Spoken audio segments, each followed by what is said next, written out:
အခုဒီကင်မရာလေးကကြတော့ကျွန်တော်တို့ဒီ HK Vision ရဲ့ Color View 3.0 Full Color ကင်မရာလေးပေါ့နော်ဒီကင်မရာလေးကကျွန်တော်တို့ဒီညဘက်အမှောင်မှာကိုပဲတနည်းအားဖြင့်အလင်းရောင်အားနေတဲ့အချိန်မှာကိုကျွန်တော်တို့နေ့ဘက်မှာမြင်ရတဲ့မြင်ကွင်းတွေအတိုင်းပေါ့နော်နေ့ကာလာအတိုင်းကိုပဲမြင်နိုင်တဲ့ Full Color ကင်မရာတွေပါဒီကောင်ကကြတော့ကျွန်တော်တို့ပုံမှန်လက်ရှိအသုံးပြုနေတဲ့ Full Color ကင်မရာတွေနဲ့မတူတာကသူကဒီ Color View version 3.0 ဖြစ်သွားတယ်ပေါ့နော်နောက်ပြီးတော့သူ့မှာကကျွန်တော်တို့ကဒီ lighting ကိုမှဒီ smart light function လဲပါတယ်နောက်ကသူကAdjust 3.0 ပေါ့တနည်းပြောရင်တော့ကျွန်တော်တို့က AI function တွေမှာရခင်ကထက်ပိုပြီးတော့ဒီကင်မရာတွေရဲ့AI စွမ်းရည်ပေါ့နော်ဒါလူလားကားလားဆိုတဲ့ဟာမျိုးတွေကိုပို့ပြီးတော့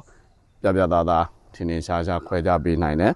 နောက်တစ်ခါသူ့ရဲ့နောက်တစ်ခုထူးခြားချက်ကကျွန်တော်တို့ audio 2.0 ပါလာတယ် audio 2.0 ပါလာတယ်ဆိုတဲ့အခါကကြတော့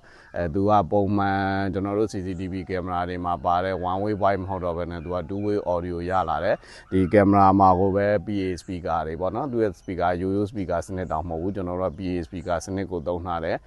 အဲ့ဒီအတွက်ကဘာလုပ်လို့ရတော့ဆိုလို့ရှိရင်ကျွန်တော်တို့ကဒီ operator ကနေပြီးတော့မှဒီကင်မရာတွေကိုလှမ်းပြီးတော့ audio voice command တွေပေးလို့ရတယ်ပေါ့နော်နောက်တစ်ခါဒီကင်မရာကနေလာတဲ့ mic audio ကိုလည်းကျွန်တော်တို့ကထပ်ပြီးတော့နားထောင်လို့လည်းရတယ်အဲ့တော့ဒီတခြားသူရဲ့အားသာချက်တွေကတော့အများကြီးပါပါတယ်အကြမ်းများအဖြစ်ပြောမယ်ဆိုရင်တော့သူဒီကျွန်တော်က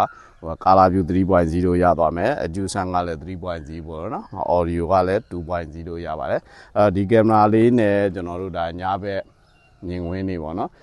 ညမှာအလင်းရောင်အားနေသွားတဲ့အချိန်မှာဘလို့ပုံစံလေးတွေမြင်ရမယ်ဘယ်လောက်ထိမြင်ကွင်းပုံစံလေးတွေမြင်ရတယ်ဆိုတဲ့ဟာလေးကိုကျွန်တော်တို့ဗီဒီယိုလေးတွေရိုက်ထားတာရှိပါတယ်ဒါလေးတွေဆက်ပြီးတော့ပြပေးပါဦးမဗျ